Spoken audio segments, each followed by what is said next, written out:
Shalom, Mubaraka, Mishpaka, peace and blessings, family. In this video, we are going to completely destroy the Middle Eastern Holy Land ideology. Let me tell you guys, before I get into it, if you want to prove to anybody without a shadow of a doubt that the Holy Land is truly in the Americas, send them this video.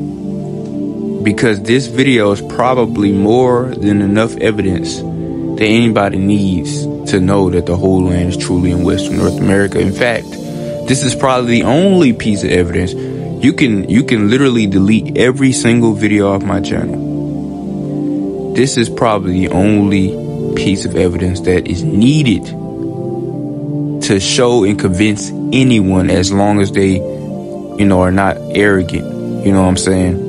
So, with that being said, let's get into it. Tarshish proves where the Holy Land is. This is a Patreon slideshow presentation. If you want some more information, whole bunch of proof, check out my Patreon, subscribe to the tribe. You know what I'm saying? Help me raise the funds for my next expedition. Let's get right into it. So they're quick to tell you that Tarshish was in Spain, okay?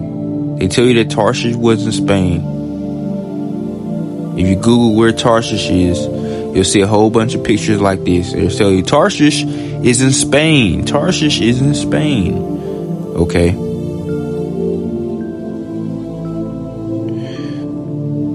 But let's read the scripture. 1 Kings chapter 10, verse 22. For the king had the ships of Tarshish at sea with Hiram's ships. Once every 3 years, the ships of Tarshish would come carrying gold, silver, ivory, monkeys, and peacocks. The ships of Tarshish had ivory, monkeys, and peacocks on them coming from Tarshish. But the last time I checked, Spain doesn't produce ivory, nor does it have monkeys or peacocks. Okay, we're only talking facts here, guys. However, if we look in Asia, this is the only place in the world that has all three. In fact, peacocks only live in Asia. Now, there's one species of peacock that lives in the Congo of Africa. But if the land is in the Middle East, you can't really get to the Congo by ship, okay? And if the land is in Africa, they wouldn't need to import peacocks if they already had them. Nor would they have to import monkeys or ivory, because they already had that too. So the Holy Land must be in a place that has no peacocks, no ivory, no monkeys. If they have to import them, okay, they have to import them. That means the land itself must not have any native monkeys or peacocks. They have to bring them from somewhere else. Okay, guys, the only place on the whole world, that has a high quantity of multiple species of peacocks. Asia has 3, as well as several species of monkeys. Asia has probably more than a dozen species of monkeys, as well as plenty of ivory, because Asia has rhinoceros, Asia has elephants. So with that being said, guys, what we're dealing with here in Asia is a surplus of these things, okay? A surplus of these things. So wait till you find out that Tarshish is the same thing as Tartary, okay? Tarshish is the same thing as Tartary. Tartary is the same thing as Tarshish. Have you ever heard of the Tartarian Empire? That's the same thing as Tarshish. There's no difference, okay? Now, it's been shifted a little bit. The Tartarian Empire came a little bit later, right? Ancient Tarshish was more south in Asia, but the Tartarian Empire was more north in Asia. Of course, there were migrations and things that took place between biblical times and more modern times, because the Tartarian Empire, this is when we're dealing with, Genghis Khan and, you know, the Muslim and Christian era, right? So that's recent. Tarshish, this was biblical times, in the BC times. So it was a long, long time ago. So there was a little bit of geographic shift taking place. But as we can see, it's still centered in Asia, okay? The ships going to Tarshish sailed from Joppa, okay? Now this is very important. Jonah chapter 1 verse 3. But Jonah rose up to flee unto Tarshish from the presence of Yahuwah, and went down to Joppa, and he found a ship going to Tarshish, okay? So from Joppa, ships went to Tarshish. So the question you would then have to ask is, where is Joppa? Okay, where is Joppa? Joppa shared a coastline with Lebanon. Okay, that's important. 2 Chronicles chapter 2 verse 16. And we will cut wood out of Lebanon as much as thou shalt need, and we will bring it to thee in floats by sea to Joppa, and thou shalt carry it up to Jerusalem. So we know that Joppa was on the sea coast. We know that Lebanon was on the sea coast. Both were a part of the Holy Land, right? Both of them are part of the Holy Land. Lebanon and Joppa are a part of the Holy Land. And if they're both on the sea coast, what does that mean? That means they both shared a coastline, okay? So what sea did Lebanon border? What sea, guys, did Lebanon border? Lebanon was over against the Great Sea. Joshua chapter 9 verse 1. And it came to pass, when all the kings which were on this side Jordan, in the hills and in the valleys, and in all the coast of the Great Sea, over against Lebanon. So the Great Sea is over against Lebanon. Now the term over against simply means bordered, right? When you read over against, that just means bordered or near, right? Or beside. So Lebanon was beside the Great Sea, okay? So now the question is, where is, or what is the Great Sea? The Great Sea was the western border of the land of Israel. Numbers chapter 34 and verse 6. And as for the western border, ye shall even have the Great Sea for a border. This is your west border. So guess what? The Great Sea was the west border of the Holy Land. It was the western border of the Holy Land, right? Which means the ships that went to Tarshish were going west. Okay, because if they had to go into the Great Sea, that means that they were going west. Okay. Now we see the same thing in the Middle Eastern model. That's why they put Spain as Tarshish, because Spain is west of the Middle East. But the only problem with the Middle Eastern version is that there's no monkeys in Spain, except for the Barbary macaque, which is a type of monkey that lives in Spain. It was brought by the Moors from Morocco into Spain, but they're not really indigenous to Spain, okay? There's no peacocks in Spain, and there's no ivory in Spain. But they had to put Tarshish in Spain because they knew that Tarshish would have to be west of the Holy Land. And I don't know if they're purposely trying to deceive you. I just think that they're trying to do what makes the most sense, because truly, even the Gentiles don't even know that they're being lied to. Even the Gentiles, they think that that's the Holy Land. They really do honestly believe. I think only the elites, the elite of the elites, know that the Holy Land is truly in Western North America. It's only us and the elites. I think they're the only ones who know. Most of these scholars, historians, and people who actually made those maps, they have no clue. They really believe that the Holy Land is truly in the Levant. You know what I'm saying? Now, it means that the ships that were going to Tarshish were going west. Okay, guys? But here's the thing. If Tarshish is in Asia, okay, we already discussed how Tarshish can only be in Asia because Asia is the only coastline region, right, that has high amounts of peacocks, monkeys, and ivory, okay? And we know that the ships were going west to get to Tarshish. Pay attention. We know that the ships were going west to get to Tarshish, and Tarshish is in Asia.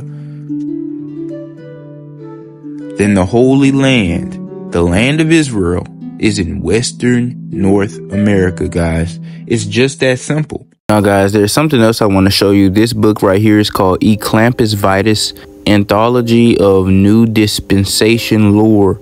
This book here, okay, it's low-key underrated. Most people don't even know that it exists, and that's for a reason, okay? Let's see what the book is about when we go to the introduction. The past is only a memory or residue of things that now exist in the present moment. A mental construction that, cleaned up or embellished, often serves the need of the current moment instead of corresponding to any historic truth. So as you see, it opens up very philosophical. This book is an intellectual book, okay, guys? Only those of high IQ will even really get past the first page. Let's just read the first paragraph. It says, Eclampus Vitus is a fraternal organization. So Eclampus Vitus is the name of the book, but the book is named after an organization, okay? It's a fraternal organization, so it's kind of like a secret society, okay, kind of like the Masons. Now, this is important. Dedicated to the documentation and preservation of the history of California and Nevada, and to care and support of widows and orphans, particularly the young widows. So, yeah, they're a secret society. They claim to, you know, want to do good by people, but also to preserve the history of California and Nevada. That's very important, okay, guys? And I'm going to tell you why it's very important. Because if we go back up to that philosophical quote at the top, let's read that again. It says, the past is only the memory or residue of things that now exist in the present moment. A mental construction, that part right there is very important. A mental construction cleaned up or embellished often serves the needs of the current moment instead of corresponding to any historic truth. So what would be the writer's purpose of adding this quote to the book? To simply show you that history as we know it is simply a mental construction. It's a cleaned up version to match what we think we need in the current time, okay, in the present, aka historians and what we know about history is very biased, okay, and we take a few things that we found, artifacts or whatever, and we create whole entire stories and narratives out of them, okay? But this book here is going to tell you some things about California that you won't find anywhere else. Now, this Eclampus Vitus stuff is not a joke, right? This is a real secret society that most people don't know about. Everybody knows about the Freemasons. Everybody knows about the, you know, Illuminati. But no, I bet you nobody who knows about the Eclampus Vitus. Y'all have to be doing research. Anyway, they do rituals and stuff. This is no joke. This is a real deal secret society. Here follows the true, authentic, and Clamperton order and ritual of initiation, the sole and solitary ceremonial and liturgy of the ancient and honorable order of Eclampus Vitus, carefully compiled, ostentatiously elaborated, and prayerfully purged of both egregious error and hateful heterodoxy, to be celebrated and auspiciously performed by and before the brethren at the imperishable hall of the comparative ovations, before or after the full moon, whenever the Bray and Hugag shall announce unto the opportune appearance in the diggings of some poor sightless sucker ripe for immolation on the order's effulgent altar of sacrifice. They added a whole bunch of big words that the average population doesn't even know what the stuff means, okay? But it's all witchcraft. They're gonna sacrifice a human being, shall announce unto them the opportune appearance in the diggings of some poor sightless sucker. So they're gonna take like a blind man, it looks like, ripe for immolation, mean he's going to be burnt on the order's effulgent altar of sacrifice. Okay, so these people sacrifice people. Okay, this is a real secret society that hopefully this video doesn't get taken down for. But let me just say, if you have a secret society that's so powerful, guys, that you can sacrifice people and get away with it, then guess what? They know things. And let's see some things that they know. So in chapter 3 of the book, it starts talking about a Chinese expedition to California. Expedition to Gumshan, which the Chinese called Western North America. They called Western North America Gumshan, aka the Gold Mountain. By the way, the Chinese were some of the first explorers to California. Around the same time the Spaniards started to explore California, and even back before that, because again, ships from Tarshish were coming in to Western North America. They already knew about it, all right? But the captain of the ship was called Lo Hong Wan. If you try to research this man here, you won't find a thing about him, okay? And why?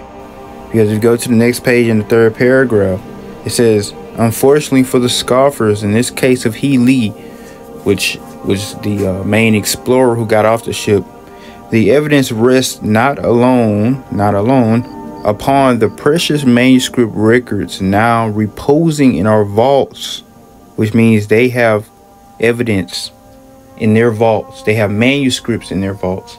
Who? E. Clampus Vitus, this secret society. Okay, secret societies have knowledge. They gatekeep knowledge. The Masons, the Illuminati, E. Clampus Vitus. Okay, they're gatekeeping certain information. The Vatican, even though the Vatican is not a secret society, is still gatekeeping knowledge. Basically, they're saying they have manuscripts in their vaults, but not just that, right? It says, we have indubitable proofs of He Li's wanderings in the wilderness of Gumshan. What is Gumshan again? California, okay, or Western North America. We have followed his trails from waterhole to waterhole in the howling deserts of Baja California, from harbor to harbor, along the flower-decked shores of Alta California, from the fjord to the fjord, on the rock-bound coast of British Columbia, even to the crashing glaciers of Alaska and the storm-swept islands of the Aleutians. So now he's saying that the Chinese, when they got to California, they didn't just go to California. They traveled all throughout North America. Okay, they engaged all throughout North America. In the next paragraph, he names the names of the archaeologists or the explorers who find certain things in California to prove furthermore the story of the Chinese and what they were doing in California. Okay, you won't find this nowhere else other than a secret society. So I'm giving you information from a secret society that sacrifices people. Guys, this is no joke. These indefatigable collectors have left literally no stone unturned in their search for remnants of Chinese cultures on this coast. From sand dunes, old refuse heaps, burials, fortifications, middens, adobe bricks, grottos, caves, and cliff dwellings have come the records, pictographs, fragments of glassware, beads and porcelain, stone and clay images, broken chopsticks, fingernail trimmings, jade ornaments, cricket cages, silks, matting, weapons, opium pipes, the foundations of joss houses, laundry baskets, mummified frogs, the shells and pits of lychee, the gop tong, the sofong, and other well-known Chinese nuts. Now pay attention to this part. Ancient cemeteries have produced human skeletons, both male and female, interred in squatting positions facing the sun. Also, the remains of the chow dog, the Chinese poodle, the broad-faced cat, and the proboscis monkey. identified by their hair and excrement. They found the proboscis monkey in California, along with their hair and their feces in California. It looks like they found a lot of remains of Chinese presence in California, to the point where it could not have been one expedition. This had to be many expeditions. You had people buried there. They found skeletons of them buried there. They found evidence within the cliff dwellings, right? We know the Edomites built the cliff dwellings. They went in the cliff dwellings and they seen that some of them even had Chinese artifacts in them. So they was moving around everywhere in California, in the West, in Western North America, and then spread out even into Canada and Alaska. Okay, all over Western North America, from California up to Alaska. So what we see here is not just one exploration, cannot be one exploration. If they found all of these skeletons of monkeys, all these artifacts, that did not come from one expedition. From one expedition, they're only going to leave behind a few things, probably like a piece of clay, not much of anything. From multiple expeditions over hundreds of years, yeah, you're going to find people, skeletons, you're going to find monkey, so look, the point I'm trying to make is they was trading monkeys with Western North America in ancient times. We got secret societies, basically just like the Illuminati, but more secret than the Illuminati, because I bet you never heard of Eclampus, have you? You haven't. So we have secret societies who's telling you they have vaults with records in it that people don't know about, but they also wrote this book, okay, that they know that nobody's gonna read. Have you ever heard of this book before? No. If you've seen this book in the library, would you actually want to read it? No, because you don't know what none of the words mean on the cover of the book. You don't know what the book is about. They use all these big words to make you bored with the book, so you don't want to read further and further. That's the type of stuff that you want to look for when you are looking for a book. Stuff like that. It's like those books are going to have the deepest, most hidden truths, okay?